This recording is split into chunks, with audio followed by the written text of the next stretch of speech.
Welcome back for another year of RMAC Weekly. We got my guy Dominic Feeney. How you doing, my man? Man, been doing pretty good. A lot of people know it's been a rough year, but excited to be coaching some ball and excited for some RMAC action. Man, we gotta update that highlight, dude. You got any like old clips of you getting a sack? You got some Yeah, old we video, we right? do. I'm sure there's one somewhere. I just got the cleanup sacks. None of them were too sexy on tape. Oh, I disagree. You're just being humble right now. You're being humble. I love it though. I love it. But tell us a little bit about your summer, man. Speak to that, dude. What you've gone through and what you've persevered through. Tell us just a little bit if you're comfortable. Yeah, I mean, we could talk about it really quickly. We got a lot of good RMAC action to get to, but unfortunately, last year November came down with some lymphoma. Had to do 7 months of chemo. Came through the other side, passed with flying colors, and now I'm on to the next chapter, and I'm excited about it. In that next chapter, you coaching some high school ball. Got the big win this week, man.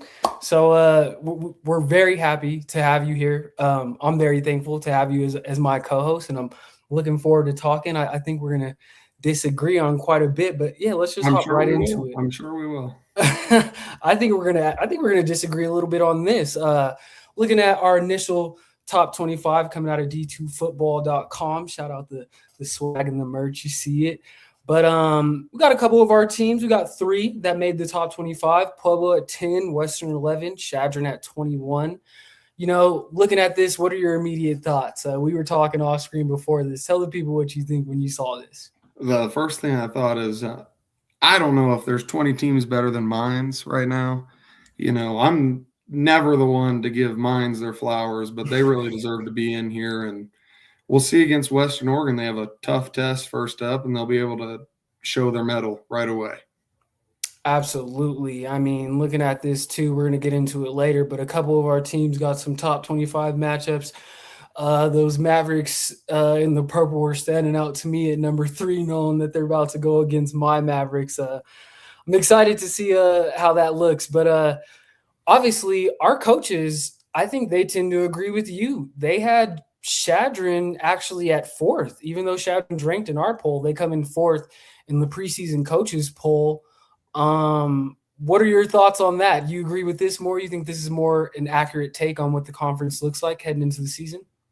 It might be, but where I'm at is we have to talk about what the portal era and NIL has done to this conference. It's taken the top talent and they're moving up to a higher level. But I also feel like in recruiting, the bottom has also raised. So I think the top has came down, the bottom has came up, and that's going to make for the most competitive season we've seen since before COVID. I think it's a legitimate 4 or 5, hell, maybe even 6 team race. Anybody can get it. It's up for grabs. A lot of teams, we're going to talk about it, all 10 replace a lot of people on all 3 phases of the game. So it really is up for grabs. And if I was the SD Mines coach, Black Hills, for Lewis Adams, I'm saying, guys, everything is open this year. The conference is open. Everything's going to be competitive. Those teams at the bottom, I don't think they're going to be a bye week anymore. Teams are going to have to come play. And I love that for the conference. And I love that for the game of football that we play here. Parity is never a bad thing. And speaking of hearing or speaking of losing people and whatnot, I think the team that is picked first, and rightly so, they're undefeated in conference play 2 years running now. The CSU Pueblo Thunderwolves, 25 straight. they lose. Oh, past 3. My bad, sir. 25 straight games. My bad. Not to But be biased. they lose quite a bit though. They're losing ton of not just like starters and seniors, but like standout all conference guys, first team all conference guys at all levels across the offense and defense. How do the Pueblo? I mean, I have no doubt that they're gonna reload, but what's your outlook on the Thunderwolves heading into 2026? Like, what is this team gonna look like? I think the most applicable adage we could have here is tradition never graduates, right?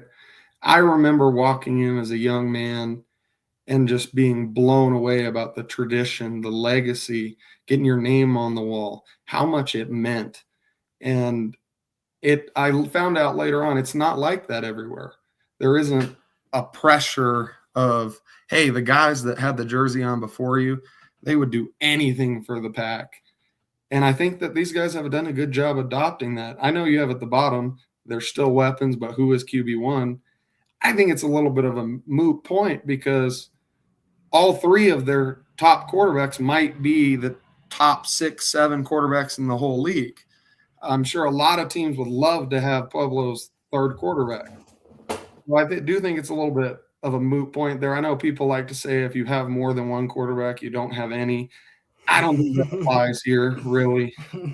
Very skilled guys. And when you have a receiving core like that, a coaching staff like that, Paul Browning, I really do believe in this offense. The defense, I mean, you have so many new guys other than the big, strong D lineman at the front and then Rulo in the back end, a lot of new faces. But again, I'm very confident in what CSU Pueblo can bring in terms of player development. And we'll see tomorrow against the Mules for sure. Do you think with the loss of Coach Faskey, do you think there's any hiccups just because there is going to be a new defense implemented? Or, I mean, how do you think that works? You know, I thought Coach Faskey was a really good coach. When you transition anything, there's going to be hiccups. I think Coach Babahani is extremely well ready to run into those hiccups and to be able to adapt. I think his adaptation and the way he sees the game is very elite. He's a very intelligent, cerebral guy. He was when he was a player as a linebacker. He is as a coach. And so, yeah, I think with any transition, you're always going to have hiccups and bumps, and those are coming, and he knows it, and he's going to be ready to adapt. Heck yeah. Well, moving it along to our second team as ranked by the coaches, the Western Colorado Mountaineers. 10-3 season last year, another successful run under Coach Baines. They win a playoff game on the road at Central Washington, which is just huge. I think that deserves a lot of respect. But they lose, like you said, the name of the game, everybody is losing a lot of big, major key pieces. They lose Drew Nash, the all-world quarterback, offensive player of the year in the conference last year, and then Ricky Freeman on the defensive side, the all-world defensive end. What do you think the Mountaineers are going to look like offensively without Drew Nash? Like the past 3 years, you know, I almost feel like he was Superman putting his cape on. Do you think the Mountaineers can transition, or do you think they're subject to kind of what Mines has dealt with in the post-Matoka era, kind of a little bit of a comeback down to earth? Like, what do you think about the Mountaineers this year? I think Drew Nash he's probably the best quarterback I ever played against. I know I played against Matoka a lot, but just how much Drew Nash meant to them. But I still think it's a well-coached program.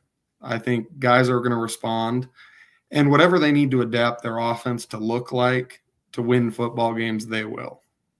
I think this is a team that they dominate on special teams.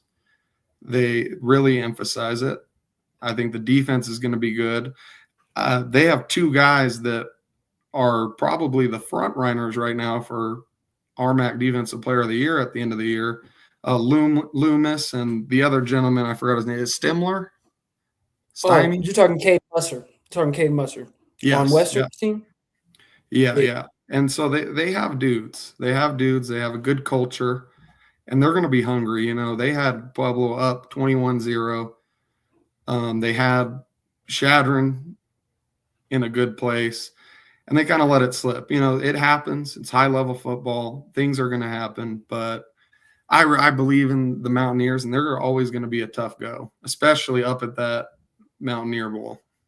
Oh, yeah. Such a fun place to play. I know you had to enjoy playing there. Oh, it was good, man. It was good. Moving it along, we got the team that you seem to have come around on after all. I never thought I'd see the day that you would be singing the praises of the Ore Diggers, but you're high on Mines. Tell us why. Well, let's not get too hasty. All right. I am high on them. I think Capra, if he's not the best quarterback in the conference, he's one of them. Very smart player, cerebral. I love how he sees the game. Braylon Tate, I think he's a good running back, good vision. And I know I talked a lot last year about how their O-line just wasn't what it was. I think those guys have all went back, looked at the tape, said, hey, we really got to light a fire under our ass. And I'm sure they have. And their O-line, a lot of them are going to be back, and they're going to have a lot of experience, and they're going to be better. So offensively, I really believe in Stitt, and I believe in Coach Brandon. I think they're very smart. I think they know what they're doing. But obviously, you have questions about their D. I do. That's really my only question with this team. I think under Coach Stitt, the team's going to score points when you got a guy like Capra that's as efficient as he is, takes care of the ball. Like you said, the way he sees the field, he's such an athlete, but he doesn't scramble to run. He scrambles so his receivers can run away from DBs and hit big plays down the field. I love that about his game. I love Max Barnes in the backfield, that combination of him and Braylon Tate. I think he's a little bit more thunder to Tate's lightning. I think they have everything they need on offense. They always got receivers. Pierce Richards, Nick Stone, Axel's a really fast guy. They have the dudes. It's just defensively. Are they going to be able to stop people last year? They make a change at defensive coordinator. They bring in Scott McLaughlin from Wayne State College in Nebraska. He's had a very successful stint there. If you just go check out what he did there, he was there for over a decade. Always tough. Wayne State's defense. The last super 10 years. Tough defense. So they're bringing in a guy that he has that cachet and whatnot. It's just like, what does it look like? I want to see it, and we're going to see it week one. We're going to get to the game previews, but I think everything that they struggled with defensively last year, stopping the run and whatnot, is going to be tested in week one. So I have no doubt that they're going to score points. I just wonder, does the defense get back to more of those 23, 24, or early 2020 teams that were really dominant and got after quarterbacks? That remains to be seen. But if they can, I think the sky's the limit with a guy like Capra at quarterback. I think he's one of the best quarterbacks in the nation, like bar none. And I think we're going to see that this season. But moving it along, a team that got the better of them and a quarterback that is actually the preseason first team quarterback on our preseason list, Aiden Thompson in the Chadron State Eagles, who had a magical year last year, going 8-1 conference play, going on the road, really competing and giving Pitt State a great game in the playoffs. I think this program is trending up. I think they remind me of Western. Like, remember Western pre-2021, and then 2021 they broke through, and then they've just been rolling ever since. I kind of feel like we're about to witness that with Chadron. I think last year was the breakthrough, and I think now that the program has re-elevated itself to a certain level, I think they're going to be able to maintain it. What's your take? Well, I just do want to bring up the fact that I picked them to beat Mines, and I picked them to beat Western, and you guys called me crazy. I think they got it. When you got a quarterback with experience, you're always going to have a shot. I'm high on them. I'm always high on them. I remember a comment that came through on the show last year. Love that he's so high on the Fighting Danny Woodheads. Man, I like what they're doing. They're going to have to replace some big pieces on D, right? No more Tommy Thomas. There are questions. I think of all the top half of the RMAC, this is the one with the most questions. Hey, what are they going to be able to do? But they do have an answer in their quarterback. I never worry about their defense. I think they have one of the best defensive coordinators in the land. And I think the guys, even though they do lose some big names, you lose Logan O'Brien, Defensive Player of the Year last year. You lose Dax Urati, who's been an all-world safety on the back end. The guys that are returning are still proven productive guys like Will Stimler's an all-conference guy. I think Ryder True is going to really pop this year, and I think Shadron's going to have a couple guys. Although I do think Loomis, if we had to do a preseason defensive player of the year, I'd probably pick Loomis. I think there's multiple guys on Shadron's team that could be in that, like Cooper Walton, Will Stimler, Ryder True. Well, I think they have a bunch of dudes, so I never worry about their defense. But like you said, losing Tommy Thomas, he was huge. I thought he was a great receiver. I thought he was kind of a get-out-of-jail-free card. You could even throw him screens and he might bust them. He could run the entire route tree. Them not having him hurts, but I think Aiden Thompson's a baller, so I'm very high on Shadron, and I think they're going to feel disrespected after only losing to Pueblo in double overtime for the conference last year and going to the playoffs. You get picked fourth. I think that's bulletin board material, and I think they're going to come out ready to go and pissed off. Brings me to the Mavs. 6-5 last year. After going 7-4, they go 5-4 in conference play, but I thought it was a little bit of a disappointment. I thought Mesa, after going 7-4, could maybe be on the verge of taking that step to really competing for the conference again. They didn't make it happen, but they do return a lot of pieces that you like. They got a great offensive line that's big and strong. Where do you think the Mavs go in Coach K's fifth year? He's had a full recruiting cycle. He's been able to establish his programs and the tenets of it and whatnot. What do you think the Mavs look like this year? Yeah, it's really hard to say. Like we talked about at the beginning, it's so wide open, so competitive. Their Mesa's ceiling could very well be tied for first. Their floor, though, could be eighth. They have a very big high ceiling, very low floor. And that's the case for many of the teams in the conference. So, you never know. But when you have an experienced staff like that, that's going to make sound, conservative football decisions, they're going to lean on their run game with that O-line. And when you can run the ball, you can control the clock. If you can control the clock, you can win the game. So, who knows? The ceiling's very high. The floor is very low. Love their staff.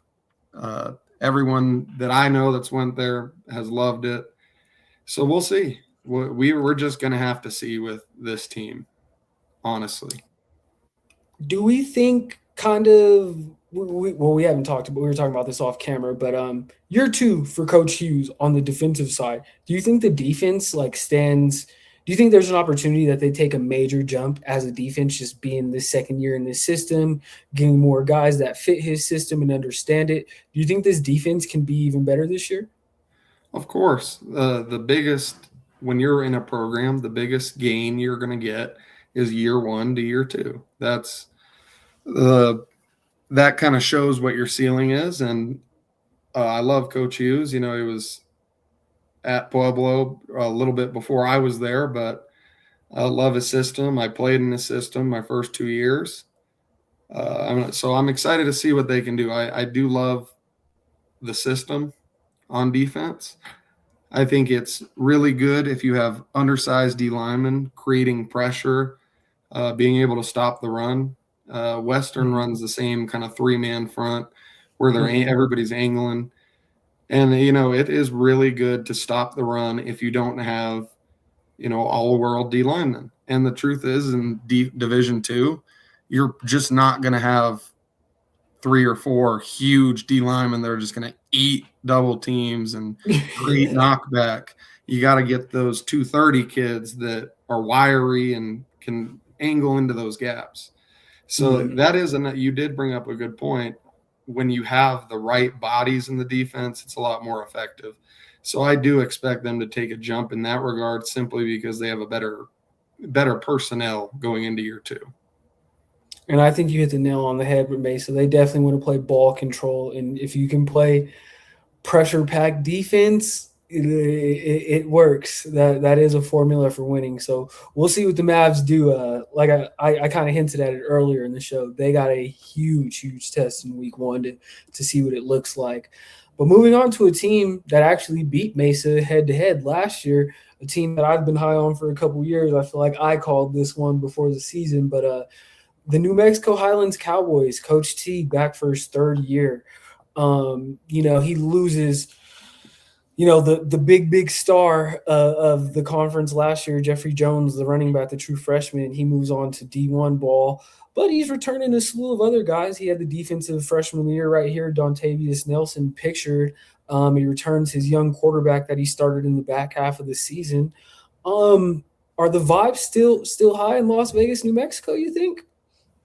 Yeah, I mean, again, they're a triple option football team. I love that there's a triple option team in the RMAC because of the parity it adds. And again, it comes back to if you can run the ball, if you can control the ball, you can win games. They had a lot of chances in games that they lost last year, but then sometimes it would get away with from them because if you play triple option football and you're down 3 scores, the game's over. The game's over. So if they can find an element of now you're down 3 scores, being able to all right catch up back in the game. I don't know if they've added that element or they've just gone, hey, we're going to do what we do. But they obviously they needed to make improvements on the defensive side, and we'll see how they do defensively. I mean, when you offensively score 31 points a game, you can do some stuff, but you got to hold guys to 20. So 20. I think 20 is the bar. If you can get to 20, they're going to surprise people. Again, they're another team that their ceiling is very high, but the floor is very low.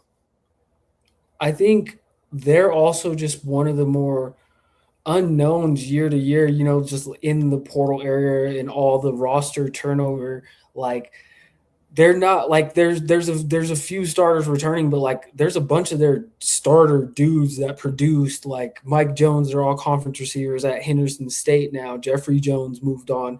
Their freshman preseason or freshman offensive player of the year the prior year, Tavita Valetti, he's no longer on the team. Like, but at the same time with Coach T, I just trust that he's gonna have the dudes to do it.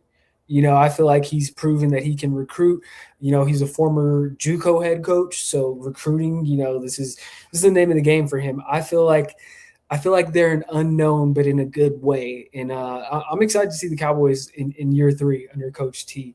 They start with Eastern New Mexico, who's super unknown. And I mean, what a game. I can't wait to talk about that one, actually. But let's move on. We got the Hard Rockers of SD Mines. They're returning who I think is actually one of the better. Last year, he was a young quarterback. I don't know if I can keep calling him young after starting for a year. I think one of the more experienced quarterbacks. He was a starting quarterback for a year in the conference. Gage Baker's back for another go. And the defense is a year older. Do you think the Hard Rockers can improve on this? Like them being on the lower part of the conference is kind of weird to me. They've never really challenged for the top end in my time being around the RMAC, but they always were like a middle of the pack team that could maybe knock off a big boy. Do you think they can get back to that this year?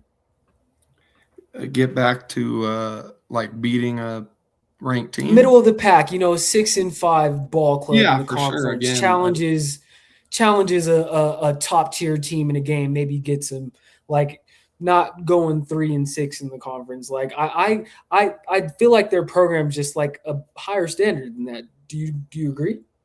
I mean, for sure. I think I believe heavily in their coach's ability to develop quarterbacks, develop receivers, get a passing game going. I definitely believe in that, but you're talking about can they be better? I mean, winning 3 games, it's not that hard to be better than that. So, yes, I guess. Well, do you think they're another team? Do you think that is their ceiling number 1, like you said about Mesa? I don't think their ceiling's number 1, but you never know. With the way things are shaking out, you never know. They could be in the mix in some games. Their rivalry with Colorado Mines, it kind of seems like they always turn up for that one. So you never know. But ceiling is not number 1. Not number 1. I think offensively, I think offensively we can expect some big things out of Gage Baker. He loses Mason Galbraith. Jacoby Ogbonna moved on to Washburn, but he does bring back Joshua Morales, who he actually went to high school with, and like later in the season, you could just see that connection developing. I think that could be kind of that connection in that old vein, like some of the years we've seen before, like maybe 1,000-yard receiver, big stats and whatnot. But they also have some good running backs. Dawson Dunbar, preseason first team all conference running back, a dual threat guy that catches it out of the backfield too. I think the Hard Rockers could be a sneaky good team this year if they can make some strides on the defensive end. I'm excited to see what their interior looks like. Charlie Johnson's leading it, but I think they got some other guys that got some experience last year that might pop this year. So they have a rough week one that we'll get into next, but I'm excited to see the Hard Rockers this year. I'm hoping to catch them in person this season too. It's been a few years since I've caught a game of theirs. But that brings us to their main rival, the Yellow Jackets of Black Hills State. 3-win ball club from last year. They lose some very, very talented guys. Arguably the best wide receiver in the nation last year moves on. Graduate some guys on defense, Kellen Collier, that I thought was a really good player, Cooper Brown. So I think they're kind of reloading a bit this year, in my opinion. What say you? We talked about a lot last year about how, when they gave a really good game to Grand Valley, they gave a really good game to this guy, they gave a really good game to that guy, and they've been they had a lot of good games last year. We talked about it. We were like, they're the best 3-8 team that we've ever seen. And I just don't know. There's so many unknowns because of how many people they lose. It's the same theme that's been the theme all night. We really don't know. We're going to have to see them play. The best thing for them is there really is no expectation, so they can go out week one and play free. I think it's going to be interesting. Looking at their roster, I'm expecting Cade Weber to be the guy at quarterback. He's a dual threat guy, a Wyoming kid. He's shown the ability to use his legs and be effective. Guy pictured here, Damian Boozer, he was injured last year. He's a pretty good receiver. He's returning. So it'll be interesting to see if he can step into that number one role and fill some of that production that TJ left. I think it's a lot to ask any one player to do what TJ did single-handedly, but hopefully I feel like over the years, I feel like they get good production out of their receivers. So, I do agree with you, though. There are a lot of unknowns, especially on the defense. Jaheim Roper's a really good corner, but I wonder what their front seven is going to look like. I think a lot remains to be seen. But they got this it might be the guy you're talking about. They got this DB. He's pretty short. He kind of reminds me of old Doodles. He actually plays linebacker. You're talking. I'm losing his name. You're talking one of the Marquez boys. Cole Marquez. He's got some stuff to him. He's got some stuff to him for sure. Yeah, Cole's good. Cole's definitely a good player. He's going to be the leader of that defense, I would imagine. He's a fiery little guy too. He's a talker. Little spark plug. For sure, a little spark plug. They're going to need him to be big. They start at Sioux Falls, so they got a pretty tough test in-state team. So it'll be like Doodles. We'll just have 190 tackles. Let's hope not. Let's hope he's not on the field to get 190 tackles. Speaking of 190 tackles, this is a team that for years has been, slowly but surely trying to build and change the program. And one of the main guys that stewarded that change, a guy that had almost 190 tackles, it felt like last year, Jacob Penny moves on. What do the Skyhawks look like losing?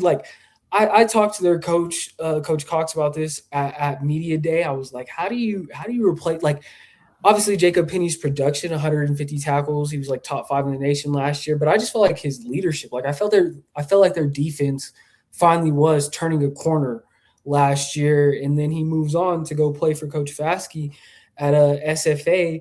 what's your outlook on Fort Lewis? I think you're looking at them better than I am heading into the season. Tell the people why. Yeah, you said off air you don't feel great about them. I feel pretty good about them. I love their staff. They've really done a good job keeping these guys focused. Just get 1% better. I do think they've made incredible gains. Like if you take this year's Fort Lewis team, probably beats a lot of these other Fort Lewis teams. And again, it just shows you that the bottom of the RMAC is coming up. The level is raised. So, again, who knows where they'll end up, but I do think that they're going to have some chances in some games. If you remember in 24 against CSU Pueblo, my senior year, they were leading on us at halftime, and we had to go make some adjustments. So, I know nobody's really super high on them. I'm not super high on them, but I do like them. I do like what they're doing. I like the direction they're headed, and they just got to keep getting a little bit better every day. Tell me why you think Jacob Morris is the guy. We were talking off air. Tell me you had some confidence. You said Jacob Morris is pretty good. Tell me why you think that. I just think that when you have experience, you've played the games, you've seen the guys, you know what people are doing. Nothing beats experience, and I think that him having experience, he'll be ready to go. Yeah, I mean, I feel good about him. I think he's one of the better. He's probably on the better half of quarterbacks in the league, and I think that he'll be able to do some stuff. I agree. I agree with you on experience, and I mean he does have weapons. Guy pictured here, Solomon Latimer is pretty good, long, lanky receiver that can run some routes. I think Zachary Gomo, he is one of the fastest receivers in the league. Like I'm sure the Honeycutt fans would argue that it's Marcellus, but I do think Zachary he has the burners as well. So I do think he has weapons. But I mean, I just wonder, 2-9. Where do those wins come? Like, what games do you like? You said they almost got you in Pueblo this year. If you had to take a wild hot take, who could they upset in that top 4 of the conference legitimately? Who do you think they could get? I don't think they could get one of those 4 teams. I think they could get maybe the Mesas of the worlds and whatnot. But do you think they could? You think they could on a Saturday get Mines? South Dakota Mines? Sure, yeah, I think they could get them. Come on, man. I want you to pump up the Skyhawks, dude. I mean, it is what it is. I don't know about the top 4, but I wouldn't be shocked at the end of the year if they beat the other bottom 5. That wouldn't be shocking. Okay. Well, hey, you were the guy that was on Shadron last year before us, so maybe there is something to that. Maybe you're seeing something I'm not. Do you see anything with the Grizzlies? Can the Grizzlies come back to life this year? What's your take on Coach Gallis and what he has going down in Alamosa? I think you have it perfect in the notes right there. You can only go up. You can only do better. So, and I can see that. If you look at their offensive scoring for the year before, I think it was like 10, and they gave up like 52. So they got 3 points better on defense last year, and they got a couple points better on offense. I think we're going to see the same kind of increase. Again, the bottom has came up. I think they'll be able to score. They'll be able to have moments in games. They'll be able to – it's not going to be 11-49 at the end of the season. It might be, 15-35. But I do think you're going to see a lot better football out of the Adams State Grizzlies this year, for sure. I think so, too. I think Coach Gallis being in year 2, him being a defensive-minded guy, this just being that, like we've talked about a couple times before, we'll just circle back to it. Defensive guys in that second year in a program where they get to recruit some guys that fit their system and all the guys understand their system and can play fast. I expect the defense to make some sizable gains this year in year 2. Offensively, they do bring in a pretty accomplished JUCO quarterback, Frank Curry. I checked out his tape. I thought he could sling it, and he has some wills. He has a little bit of sauce to him, a little edge to him, a little flair. He's going to be the guy at quarterback. They got Andre Branch at running back who transferred in. I want to say he came from Kingsville, if I'm not mistaken. So a guy that's played in the LSC, started some games. I think it, like you said, like I wrote in the notes, they can only go up. And I think if they can get a win early and just, like sometimes reality is what you make it for a football team. If you believe in yourself enough, that can be enough to carry you to places that you didn't even know you were And capable of. speaking of that, I've been around a lot of coaches, a lot of college coaches, and I gotta say, Gallus has one of the better vibes of a human being that I've ever been around. Great vibe. He's a good recruiter. So just based on that, if he can just keep the vibes high, I know it's tough if you're not having the success on Saturdays, but if you can just keep the vibes high, have people focused on just getting a little bit better every day, I think that they'll be fine. Again, I spoke my piece. I think that they'll be a much improved football team. Who knows how many games they win, but they will have a better product on the field. Yeah, I couldn't agree more. And I'm hoping for it. It's going to be better for the conference if they can up their level of play. Like you said, as the bottom rises, it just makes everything more competitive. Parity is never a bad thing. The better all these teams are, the better football we as fans all get to enjoy and consume. And that's what we all want at the end of the day. We want good football. And I'll be like Draper this year and pick Adams to beat Mines. Yeah, that was crazy.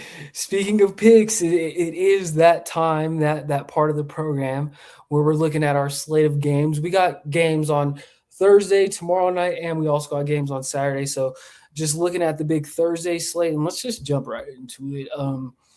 This is the big one. Central Missouri coming to Southern Colorado to play the CSU Pueblo Thunderwolves, coming to the Steel City. They're looking to get a little bit of revenge after probably feeling like I'm sure their team feels like they should have won that game after having the ball within 10 yards of the goal line in the last minute or so. I'm sure they have a lot of we should have had that one. They get their shot at revenge against the number 10 team in the nation. Pueblo, a new season, home opener, new field. It's going to be, a new team, essentially, for the most part. How do you think they handle the pressure of being the number one team and, just all the expectations, like you said, all this winning they've been doing, the pressure only builds more and more the more you do it because tradition never graduates. And, what I like about them, I'm sure they're not even worried about it. They're not even thinking about it. This show we're doing here right now, I'm sure none of them are even thinking about it. We will never know what we're going to see until we get out there. Central Missouri and Pueblo, very new look. I think my prediction for this game is that it's going to be a very long game. I think there's going to be a lot of passing, both sides of the ball, a lot of QB runs, both sides of the ball. And I think it'll be a really long game because there's going to be so many pass attempts. I think it's going to be a really good game. Rich Wright over at Central Missouri is a really good coach. He's like one of those football psychos. He's all about football. He does it 24/7, 365. A lot of respect for him. Obviously, I do think CSU Pueblo gets it done. I wouldn't be surprised if this was a good old shootout. But it also could get ugly and Pueblo could take control as well. But I do obviously have CSU Pueblo. I'm going to go 38-20.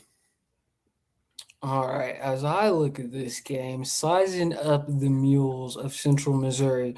So the returning quarterback, Jordan Pacho, he didn't play all of last year.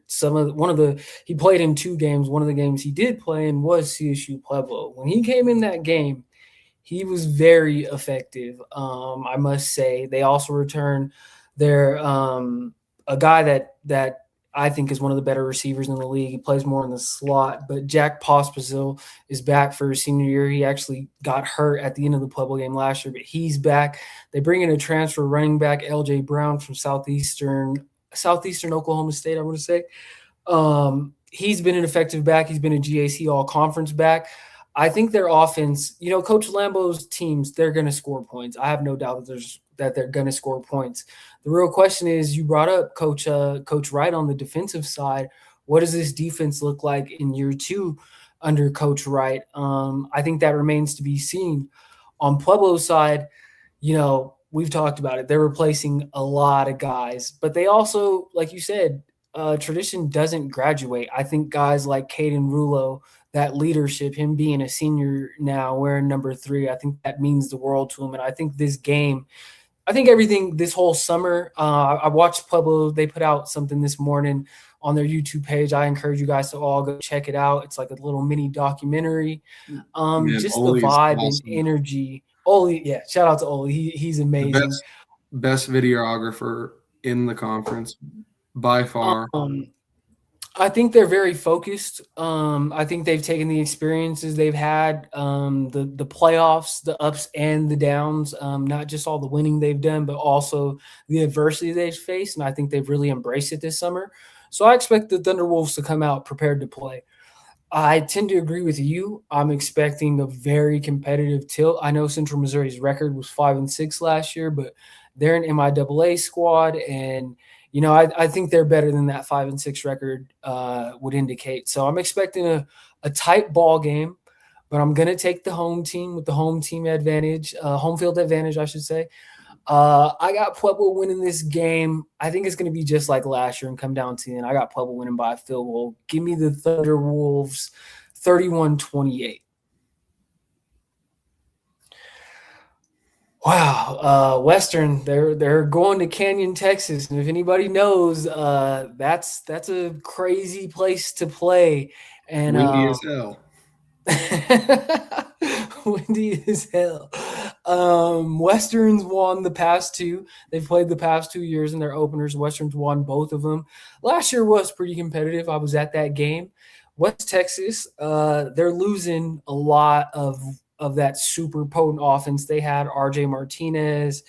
The receivers all graduated, but Western loses Drew Nash. What does Western look like in their debut after having Drew Nash? What do you think? Do you think Western holds up on the road in Canyon, Texas, and gets the dub? Absolutely. I think they're going to play classic Western ball. I mean, if I had a fantasy football team, I'd probably draft Western's defense and special teams because they're going to get a score on a field goal or a punt block or something. And I think just that factor obviously puts them ahead. But I'm going to go ahead and say they win in classic Western fashion, 10-7. 10-7. You think they only give 10-7? I'm gonna give their offense more credit. I think Josiah Roy, who's stepping into the starting role, he's a Springs kid, actually, Pine Creek graduate. He's been backing up Drew for years. I think Josiah is good for 21 points. And I do agree with you on the defensive side, though. I think if West Texas was returning the offense they had last year, I might pick them with just how potent and explosive they were in the passing game. But with the unknowns that WT has, me not knowing what they're going to look like offensively, who's going to be the quarterback and whatnot, I'm going to lean on Western's defense. And like you said, I could see them making a play on special teams, whether it's a blocked punt or I see them doing something similar to what you did the other day, maybe a surprise onside kick or something.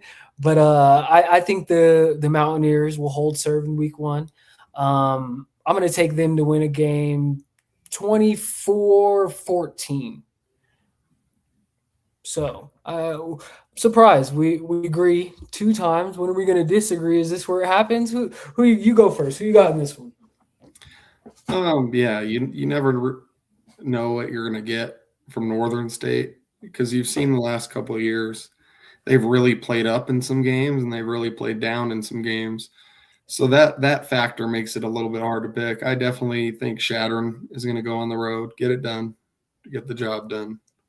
You don't think that home field advantage? I forget they have a special name. I'm losing it for their home field, but it's gonna be a night game like their whole vibe. Season opener. They got their star running back Hank Kraft is back after being injured last year.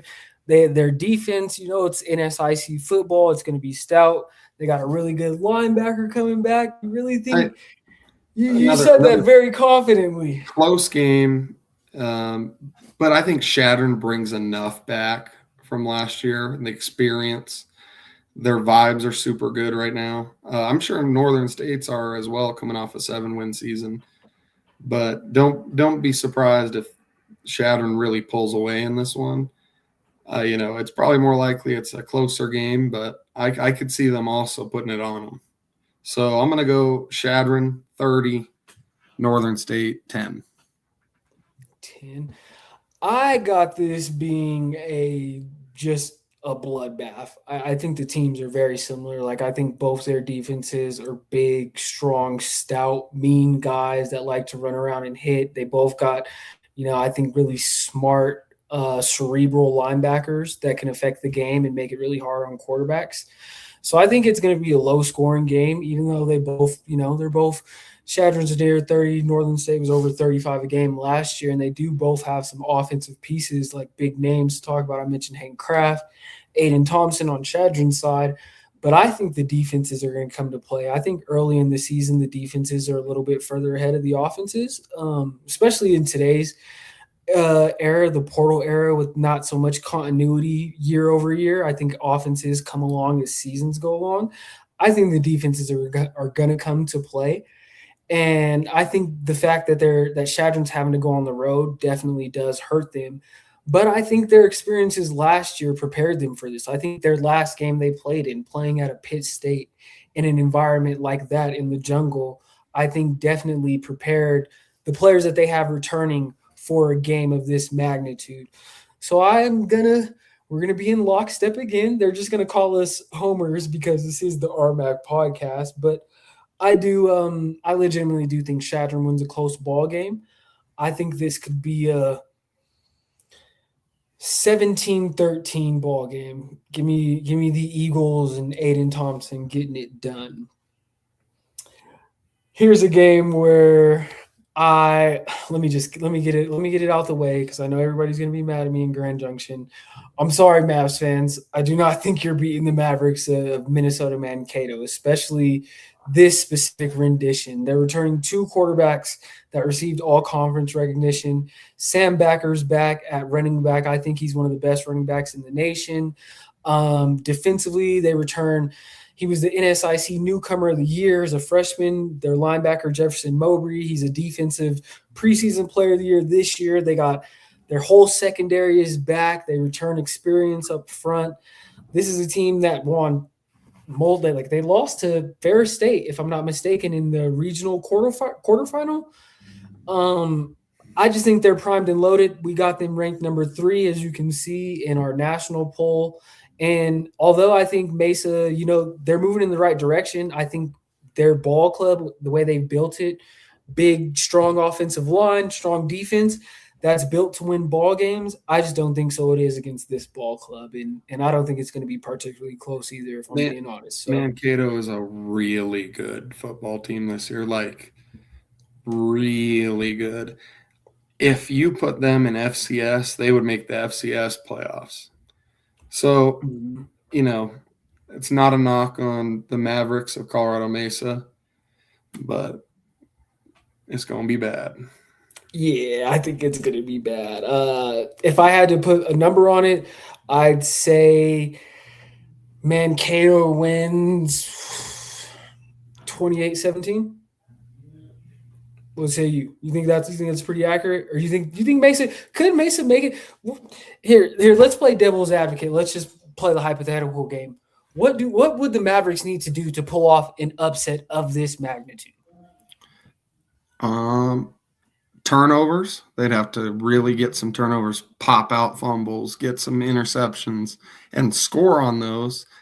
Get it lopsided early, 14-0 early, and then just sit on it and then survive and then wait till the final bell and see if they have more points than the other team, which is never impossible. And we'll see whether Mesa is going to get to show off how good their good O-line is this game. So yeah, We're going to find out. It'll be a good one to see. Clip this, guys. Clip this, especially like, hey, Mesa, you guys proved me wrong.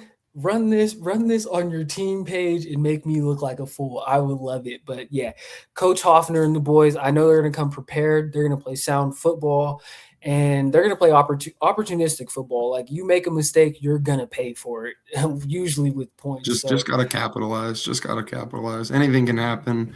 You know, I remember my junior year, we went up to Grand Valley. We were 30-point dogs, went out, took it to double overtime, came up a little bit short, but we just kept making plays. Plays here, plays there, plays here, plays there, field goal block, turnover, all these things, they can change the game. Again, another thing that's going to happen for Mesa to beat Mankato is going to lean on their big ass, strong O-line, good running backs, good tight ends. Mesa's going to have to get some fourth down stops. They're going to have to come out on the right side of a 4th and 1, a 3rd and 2.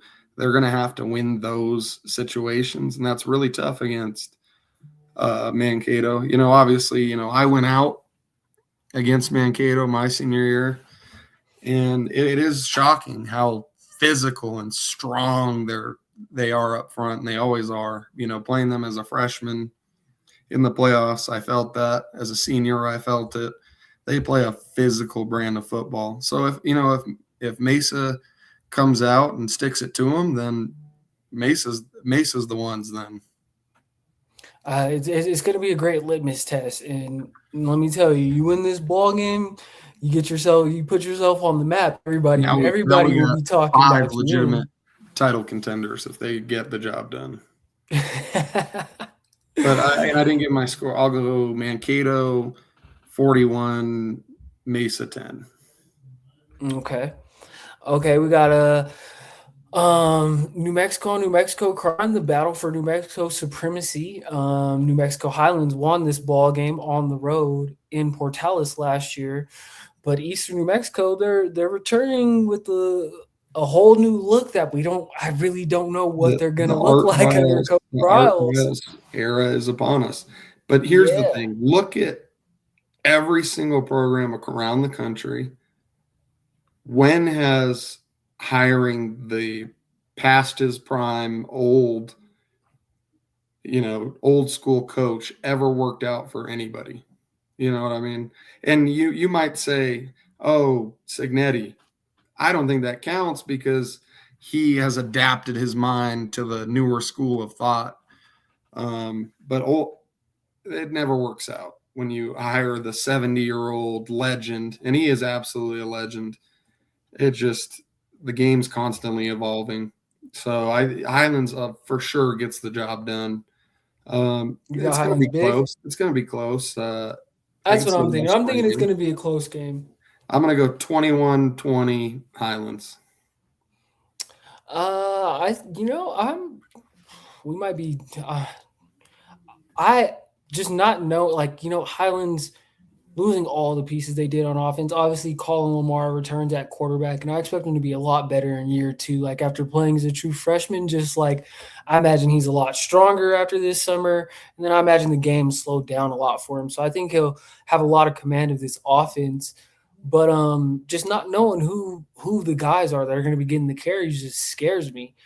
Where I will still pick them to win is just not knowing anything about what Eastern New Mexico has. Like, I know they're returning the Corteri brothers on defense, Matthew, and I'm forgetting the other brother's name, but those are both 2 good players. But their best defensive guy up front on the line, he's now on Tishu Pueblo's roster. I wonder what Eastern New Mexico is going to look like. And what are they running on offense? Are they still running the triple option? Is this going to be the triple option game against each other? Or under Coach Briles, is he going to switch it up and run a more traditional offense and open it up? I think the uncertainty is what's going to make this close because nobody knows. I have to imagine Highland staff doesn't have much of a better idea either. So I do expect a close game, but with it being at home and just kind of the the standard I feel like Coach T set last year, being Eastern New Mexico and Western New Mexico, I think this game means a lot to him and his program, and I think they're going to handle business at home. Give me Highlands 28, Eastern New Mexico 21, just because I'm going to pay some respect to Coach Browse. I know that guy can score some points no matter what. So I got the Cowboys winning, but I think it's going to be a close game.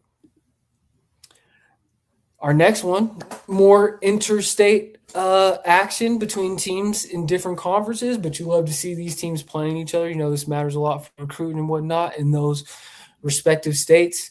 Sioux Falls hosting Black Hills State. Sioux Falls won this game last year in what I would say was convincing fashion. They're returning a lot. They got Hank Brown, one of the best receivers in the country. Bubba Tan, pretty productive running back, Colorado kid. So, you know, I always like to shout that out. Tate Schaefer, their quarterback, he wasn't the starter at the beginning of last year, but he started the back half of the season, was pretty productive. This is 7-4 ball club in the NSIC. So I know that they're a physical bunch. I don't think that Black Hills is – I'm sorry, but I don't think Black Hills is going to go on the road and beat a Sioux Falls team returning as much as it is. I think Coach Glow and the boys will hold serve, and I think this game could be very similar to last year where Sioux Falls wins it by 2 scores at least. Do you think there's a chance Black Hills proves me wrong?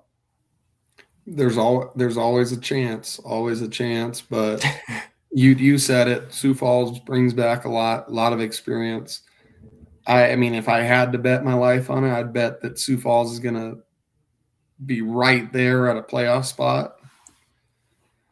So we'll see. I mean, it is a tough region for them to get in. 8-3 probably doesn't get the job done, but Sioux Falls is probably a 8-3, 9-2 ball club. So give me Sioux Falls, probably quite a bit uglier than last year. Probably 4 scores, so probably go 35-14.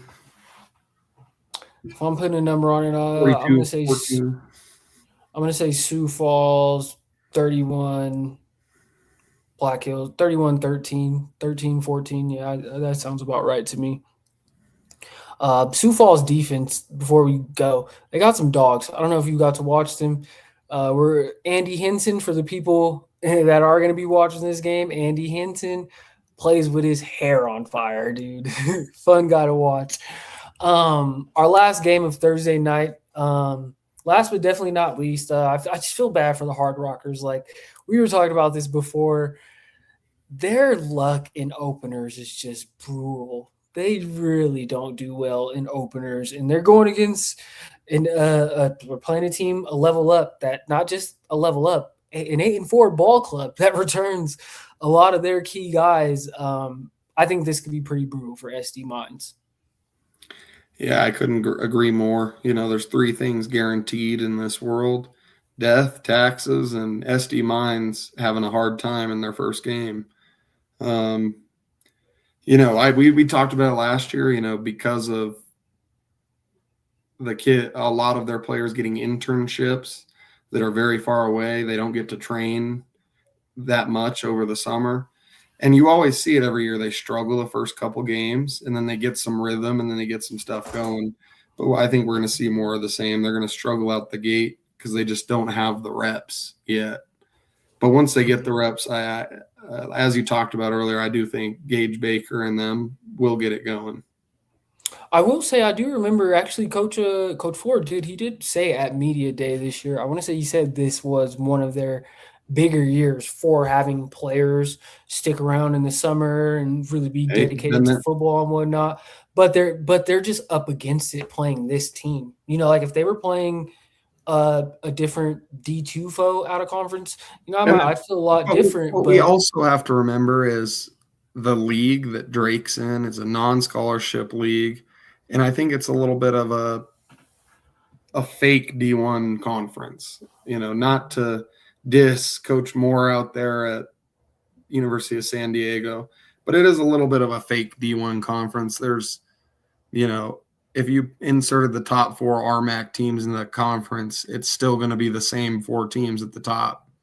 So maybe it's 8-4, but how legit of a 8-4 it is, I could see it being a little closer than people are expecting. I still think Drake probably gets the job done, but it is a fake D1 football team in a fake D1 conference. So we have to understand the nuance there. It's going to be competitive, but Drake's still going to get it done. I'm going to go 35-21. That was a hot take. Well, how is Go it ahead. not a fake conference? I mean, San Diego played Mesa a couple of years ago when Mesa was finished like 5th or 6th in the RMAC and had San Diego beat and almost got the job done, was one play away. That just goes to show you. But that was also San Diego when Coach Moore, that was his first year. They hired him because obviously the program wasn't in a great place. He was kind of picking it up by bootstraps. This is an 8-4 ball club that we're talking about right now. You know, hey, we'll see. Hey, Hard Rocker fans, Dom's giving he's saying it's possible. There's a chance. Everyone in that conference, because of how it is a little bit fraudulent. You know, I think it's one of those schools that a lot of those kids, you know, they'll have a bunch of D2 offers and their only D1 will be Drake. And they go to Drake just so they can put on their Instagram bio, oh, I'm a D1 football player. But it's like, I don't know if the level's the same.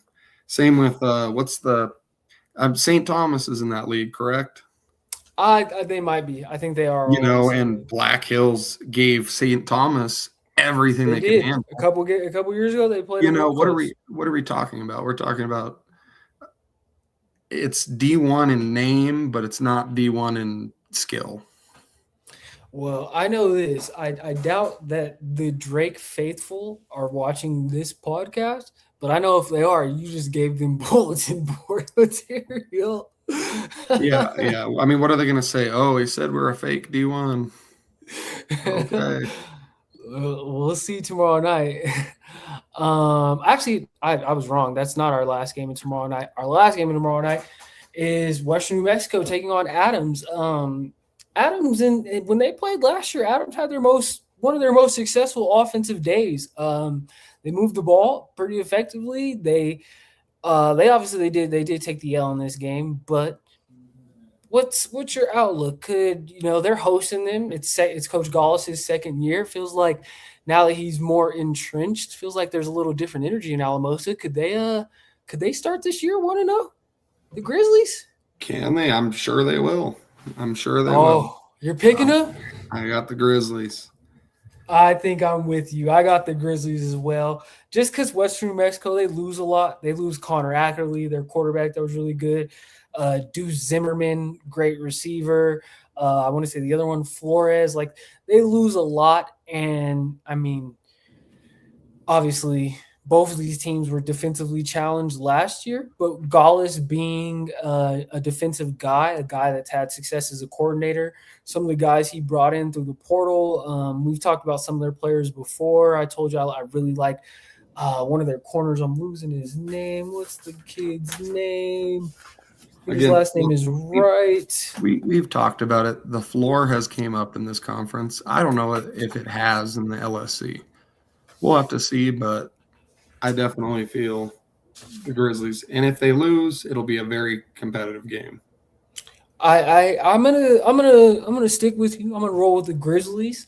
I think this might be the year that we see the offense really make some strides. They're bringing in, like I said, I really liked Frank Curry's tape, and maybe that's just me, having some bias because I like this tape so much, but I thought the guy could do it. And I think this is the perfect game for them and their offense as a whole to really, get some confidence going, because I think Western New Mexico is going to be challenged defensively again. So give me the Grizzlies. I'm going to take the Grizzlies.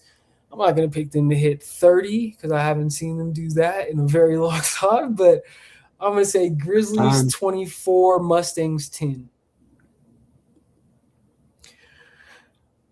Not the end of our slate, though. We do have a couple Saturday games, thankfully. I'm really happy about this. Just two of them.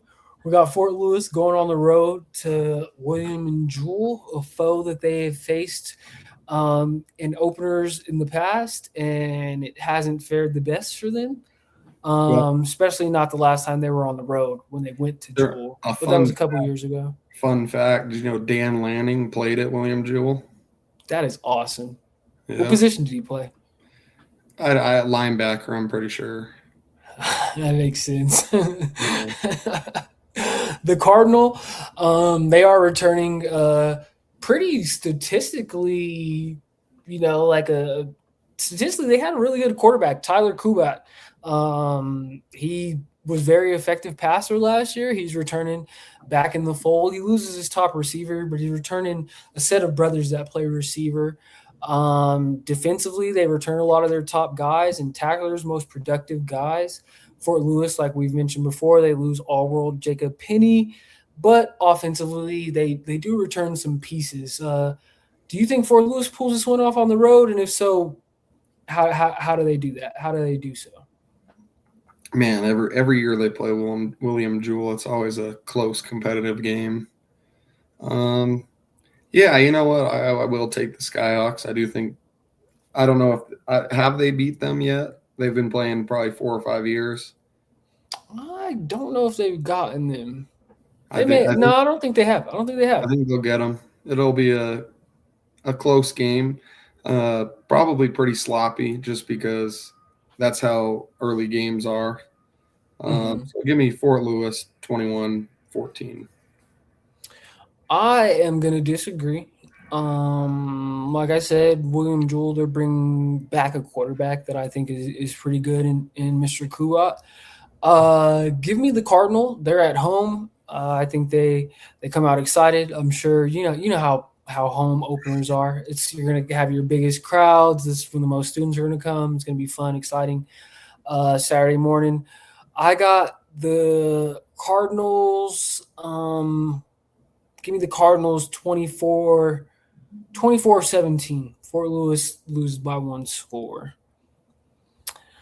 Last and certainly not least, the big game. CO Mines taking on number 14 Western Oregon, the Wolves. How do we see this one playing out? Western Oregon, they're starting quarterbacks, starting running backs, starting quarterbacks preseason. LSC Offensive Player of the Year. They lose a lot defensively, but they do return to some big hosses up front. Nijon Sterling, LJ Emo. They returned all three of their top backs, like I had already mentioned, Jermaine Land. I'm losing the other two names, but they're a big physical team that wants to smash you, play ball Yeah. control.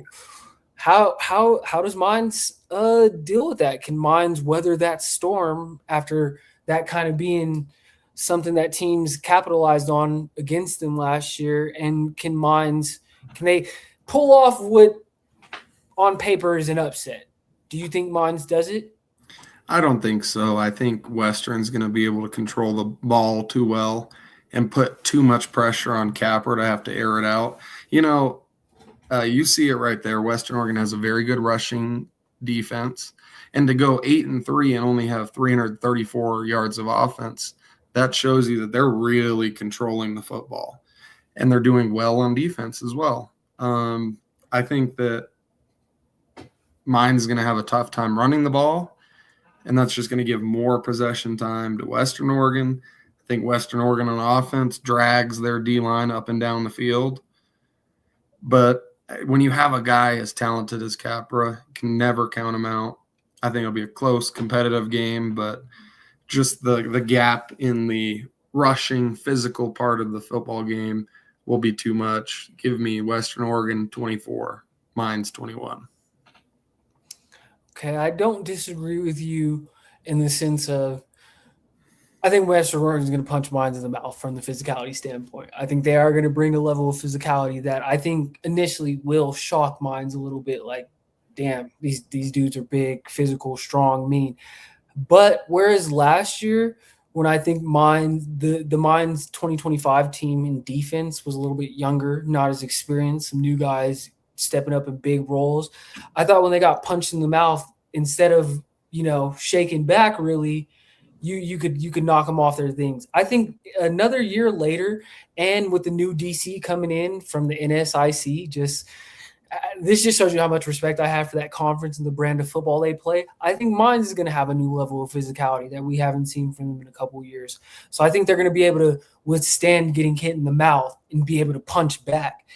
And with that being said, when you can punch back and you have a guy like Capra, not to mention, I've mentioned all these names before, but Richards, Stone, in the backfield, you can hand off to Tate. You can hand off to how am I losing his name right now? 27, I'm losing his name right now. There's so many. But even their tight ends, like Mines has all the weapons on offense. They have all the guys you need on offense. So I think with their defense making the improvements that I expect them to make this year, and we are talking about a game that's in Golden.